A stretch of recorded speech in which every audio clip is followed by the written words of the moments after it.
In this video, we're going to go over every single vehicle coming with the Highlands fishing expansion. That includes the Can-Am Outlander Pro XU HD7, the Can-Am Outlander Max XU, Can-Am Defender DPS HD9, Skoda Octavia, JCB Fastrac 2000, Deutz Fahr Series 6230, JCB Fastrac 4000 Icon, the new Holland T8000, and the Fastrac 8000 Icon. Though this Damon DT sprayer is technically a vehicle, I'm going to be including that in the tools section because at the end of the day, it's a tool. I will also be including the boats in a separate video as well, as I figure those need a little extra time. All right, so we're going to start with the first quad here, the Outlander Pro XU HD7. You got 50 horsepower, 19 liters fuel, gets 37 miles per hour. Snowplow on the front is a yes or a no. Unfortunately, that winch right there cannot be used, but it does hook up when you've got the snowplow, which is kind of neat. Helps you kind of move that around a little bit. Wheel setups, you either got wheels or quad tracks.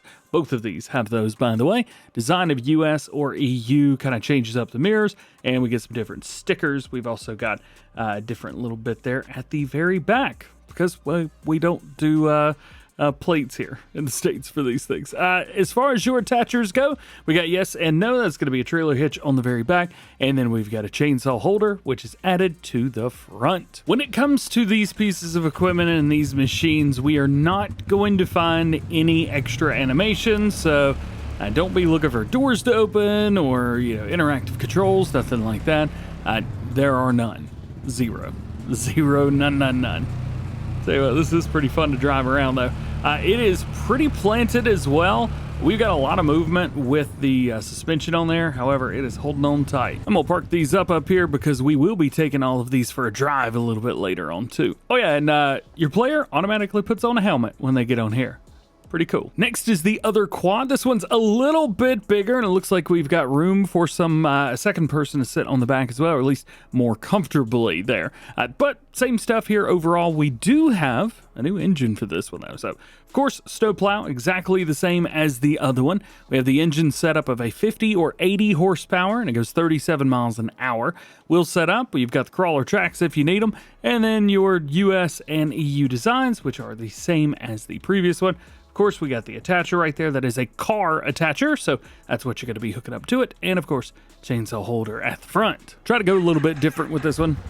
It does sound slightly different, so we can drop down and then we can move that little by little. Unfortunately, you may be able to see the wire down there. Looks a little bit interesting. It's almost like it's not at the right place, but when it's folded up, it is. Yeah. Who knows? That's the only thing for that. The quad track bit is pretty cool. I must admit, I love seeing the quad track stuff here. It didn't sacrifice any top speed either, and handles pretty good. As a matter of fact, the quad tracks, at least on regular ground, they kind of slide a little bit. So kind of fun to do that. Comparing both of these quads real quick, you can see that one is quite a bit larger than the other. Much more substantial on the one that we're on now. And of course, we have the Can-Am Defender DPS HD9 side by side. So with this one, we've got a 65 horsepower engine, 37 miles per hour. Also, it'll hold 500 liters of stuff in the back. We have the exact same snowplow on this one, so that's kind of cool. We do have that chain in the front as well, but again, not usable. And then we could change up a few things, so we can add a front roof, and then we can add sides. And then we can also add this right here, which gives us a nice little glass. Boom. So we've got that. And then for the extension, we can run at the very back like this, and you can actually move that around. So check this thing out. Let's turn it on. There we go. So what we can do is we can lower down the sides. We can also open the back up, or we'll go up here, lift the sidewalls. We can open up again, and it goes backwards a little bit further. There's a lot going on. Also, you can force unload just like so. However, you can see it says you can't open it. So we will have to open here and then do a full dump. Quite a few different animations to go through, but once you got them and you get the hang of it, it is all good. Plus, I will say first person view in this thing, actually pretty handy. Again, another thing where there's a lot of movement in the suspension, but only to a point, and then it just quits moving and you're fine. I don't know, something interesting going on with the suspension. It's like it's not real anymore. It felt like at the beginning of Farming Simulator 25 it was realistic, and now not so much. What's next? So then a car. We have one new car being added with this. Of course it is a Skoda, as with everything else that we've gotten.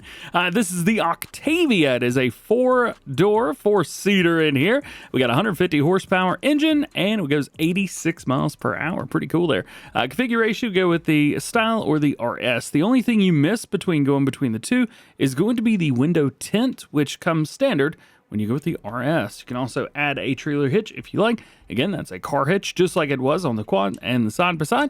And then we've got a couple different colors to choose from, including that crazy green that we got, which I think I'm going to go with this. But it's not an electric car. So just like the other ones that we've got in the base game, when you get in, the wings, doors, mirrors, there you go. Those pop out. Turn it on. Got an engine. I can't tell if this is a V6 or a 4-cylinder. But it takes off kind of like a 4-cylinder, or I don't know. Oh gosh, I just tried to pull an e-brake. This is not a racing game. Unfortunately, there is nothing that this car can do, but boy, oh boy, it holds to the ground tight. So now we get to check out one of our 5 tractors that we get. 5? Definitely 5. This is the JCB Fastrac 2000 4WS or 4-wheel steer series. And this may be my favorite tractor that comes with this. Maybe the Deutz Fahr, but there's a reason for that. With this bad boy, we got a couple engines, 130 horsepower, you got 139 and 150. So we do have the 2135 model on there. It's pretty sweet. As far as everything else goes, wheel brands are pretty standard stuff. One thing about this DLC, I've noticed that most all the wheel brands start with wide tire. Standard here is no longer the default. So a wide tire is actually the default tire now, but it charges you for it. So be aware of which one you're going for. You got Michelin, Trelleborg, Continental, Midas, BKT, Vredestein, and a Nokian tire. And these, we've got pretty cool stuff in here. So we got the standard wide tires, narrow rear twin narrows all the way around, rear twins all the way around, and back to a standard tire. The narrow tires actually look fantastic and are my favorite tire setup on this tractor. The all-wheel steering works really, really well. Front wheel steering, it's a little tight, and if you've got duals all the way around, definitely difficult. As far as beacons go on here, you've got left, right, both, or nada, and then you've got a front loader attacher on here which removes the front fenders, and that is going to be Quickie or Hauer. So here's the one that we just put together. I'll be honest with you, is it just me or the tires just pop on this thing? I don't know if it's got new tire models. I don't know if the lettering on the tires is just a little bit different on these, but something about these new models are just insane when it comes to the detail on them. And I know Giants is kind of up to their ante when it comes to details on mods throughout this entire last year, but I don't know, man. This was on another level, at least to me. So, in standard, you get a front wheel steering. And if you're like me, you know front wheel steering on a JCB is hot garbage. That is a turning circle. That turns about as good as my GMC does. But if we go in here to all-wheel steering, it is so much better. Look how much tighter that is. So that's what I would recommend.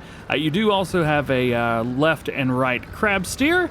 This could be extremely useful for doing root crops, so you may want to keep that in mind. Onions, maybe not so much, but harvesting them, sure thing. Otherwise, nothing else. Like I said, there's no crazy animations or anything with this stuff.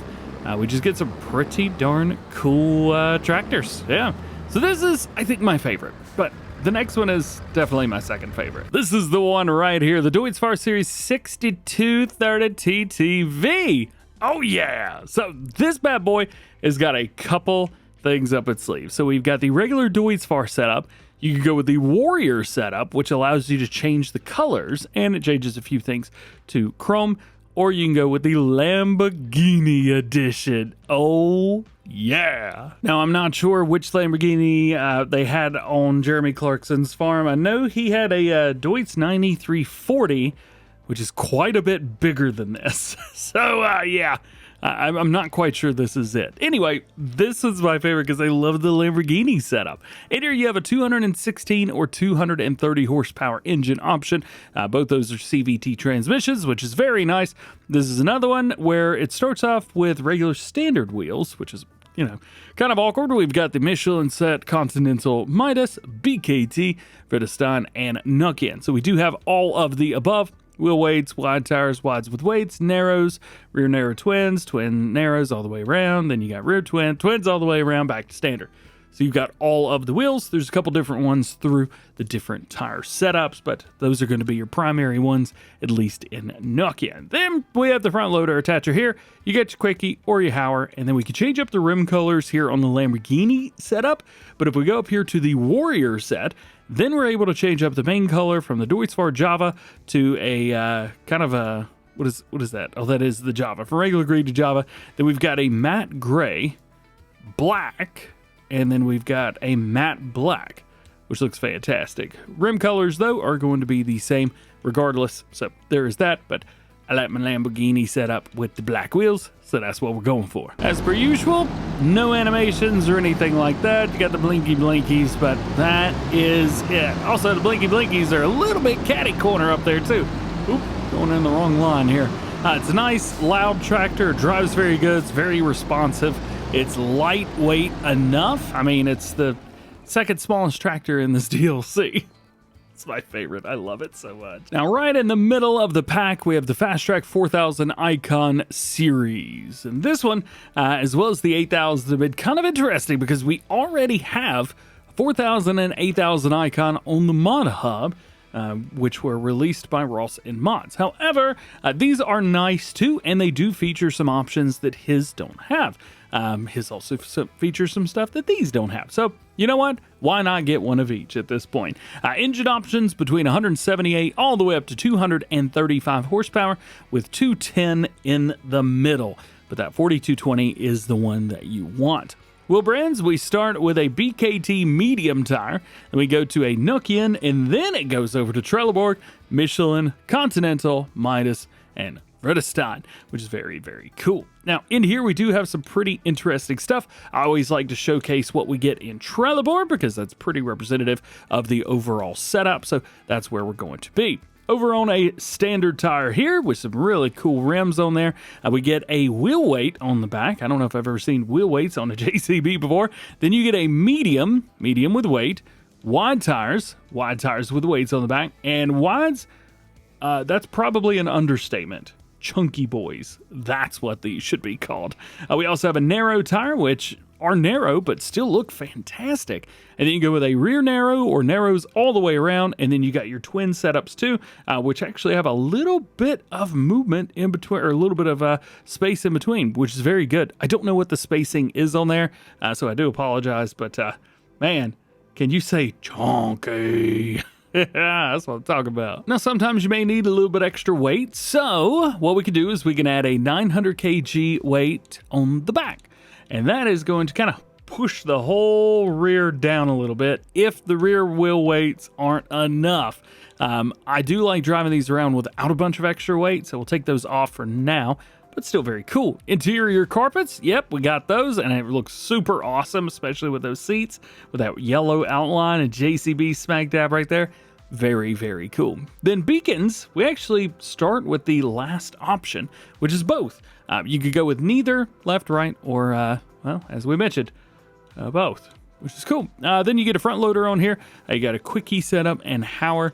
The Quickie setup actually has a front protector on there, whereas the Hauer does not. And I don't know why they would have that to begin with.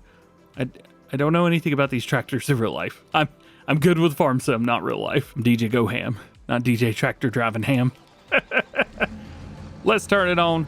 Great sounds, all-wheel steering. We also have front-wheel steering, and we can go crab up to the left and crab up to the right, then slide. Slide, yeah. Having way too much fun. I would definitely stick with the all-wheel steering, even with wide tires. It's a little bit much, and front steering just by itself with wide tires is insanely difficult.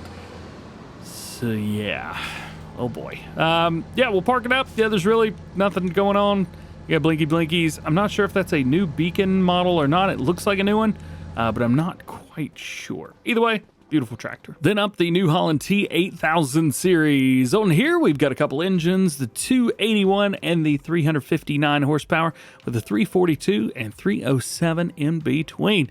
So the T8050 is the one to go with here. Power shift transmission on all of those, and it goes 31 miles per hour. As far as the wheel brands, well, pretty much the same thing that we've talked about. I know everybody has their own favorite one, as I do. So you could just go through and find the one that you like. Wheel weights, wide tires, wides with weights, narrows, narrow twins, twins all the way around. Same thing for the regular twins, back to a standard set, and the beacon options are the same that we've seen. It's a cool tractor, but there's really nothing to show off here.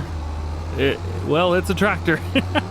The sounds are really great. This is another one where it moves a lot from side to side, but just doesn't go any further.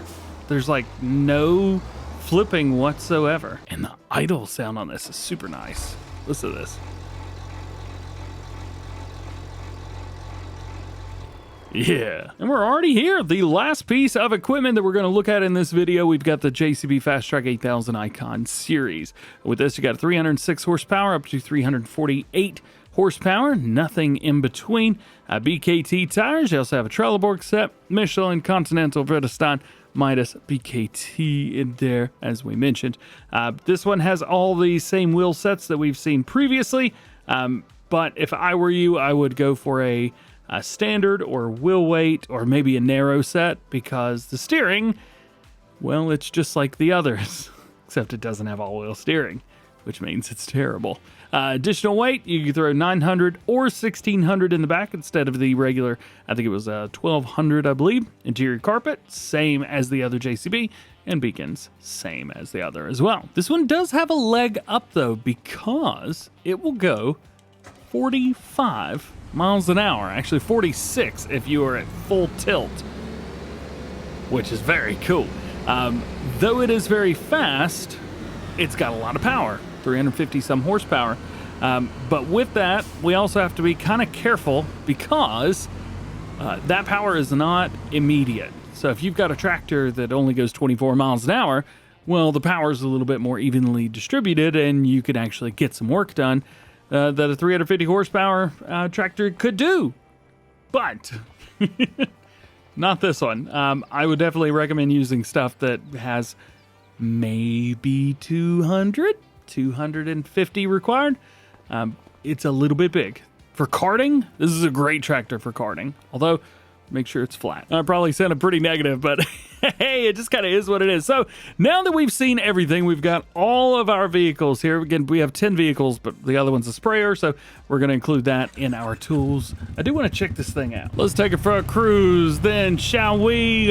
Some of these vehicles, at least the off-road ones, we are going to take here to our right, and we're going to head down into where the water is, because there's actually a lot of rocks right down through there, and I kind of want to check out the suspension of these. As far as top speed goes and everything, they move, so we don't have to worry about that. But I am, a little curious on how much movement we get here. We do have a, well, I was going to say we had 3 wheels in. There we go. 3 wheels is always fun. If you go slow, I would say we've got really nice. I mean, just look at that suspension in there. Yeah, he's working good. Real life, I'd probably go, I don't know if I would go a little faster this or not, but as far as farming simulator goes, you're A-okay, everything's cool. I don't foresee any issues with this. Yeet! Wonder what happens if we go too fast, though. Think we can flip? Think we can flip? Yeah, we can, but somehow it just pops back up on its wheels. Like magic. So then the snowplow version. Unfortunately, I don't have any snow down right now, and every time I try and change the weather, my game crashes, but that's not a DLC thing. That was a after patch 1.13.0.1 kind of thing. But we're gonna go over the same thing. Hopefully we don't have too much to worry about. And I do want to take this drifting too. We're gonna kind of go over the same setup here. We might even have a little bit extra movement. Did I just see that? Yeah, look at that. So I don't know if it's just rear. but we don't have any movement. When a track is in the air, there's no movement with it, at least on the front. It's almost leading me to think like these are four-way. Am I stuck right now? I'm actually stuck. What am I stuck on? I have no idea. I have no idea what happened there. Yeah, anyway, seems to be doing cool. The quad tracks are definitely awesome. I mean, it's the only quad in the game that has quad tracks. We do have some kind of movement with the wheels, the stuff going between the things. Like, the tracks are clipping into some things, like down there, like that. It just is what it is. I don't think there's anything we're going to be able to do to get around that, but it does seem like we've got some pretty cool movement here. Now, I want to take this out because, as I said, it kind of drifts. So let's check that out. All right, here we go. Making our turn here. Yay! And, all right, well, it's not doing it as much right now. Let's see. There we go. So we get to here and then kind of let it go. The rear slides just a bit. I wish I had better steering, but it is what it is. I'm using a controller. All right, yeah, it's not drifting as much as it did earlier. We have had an update since then, so it's still cool. Now this one's fun. Everybody likes a good side-by-side, especially since Farming Simulator 19 when he had the Mahindra Retriever and the John Deere, was it the XUV? I mean, it was the Gator at the end of the day is what we got. What I did? Highlands 25, nice. I don't even know what kind of car that is in front of us. There's some pretty cool cars around. We're gonna try and take this off-road in here a little bit too. Not really what this is made for. Yeah, I've already got it stuck on the first rock. Rock's a little bit much anyway. There's not as much ground clearance here as we had on the quad. Still cool, but yeah, it's not really made for this. What it's made for is stuff like this, where we can, you know, come around and dump the straw we had. Like that for 50 bucks. Or, you know, putting a log or a pallet or something in there and strapping it down, because we can easily just open that up and then strap whatever we've got down like that. So that's kind of what this is made for, not what I'm doing to it. And again, I will reiterate, I'm unable to get these things to flip. It's almost like weirdly unnatural how they handle. Well, there's not going to be much testing for this one. It is a car, and it's not always the easiest to try and drive super fast, but it says 111 down there, but 111 that's a little bit much. So we're going to see what kind of trouble we can get into here, but I don't have the ability to drive that fast with this thing like I used to. I also don't know where the map goes. Yep. That makes sense. That is pretty normal stuff. Good stuff. Now, as for the rest of it, I don't think we can do like off-road testing or anything like that. Of course, we could get out into the field, but we will be using each of these tractors in a sorry bro. Oh, they do slide a little bit. Sorry. Yeah, I don't know, man. They're tractors. They all handle about the same. They drive about the same, and for some reason they don't flip. I wish they did. But like I said, don't worry. Whenever we do the equipment, we will be using all of these tractors in that video. So stay tuned. Well, there you go. That is all of the vehicles coming with the Highlands Fishing expansion, or in the Highlands Fishing expansion, depending on when you are watching this. If you guys want to pick up the expansion for yourself, got a link down below for you. Otherwise, have an awesome day. We'll see you in the next one.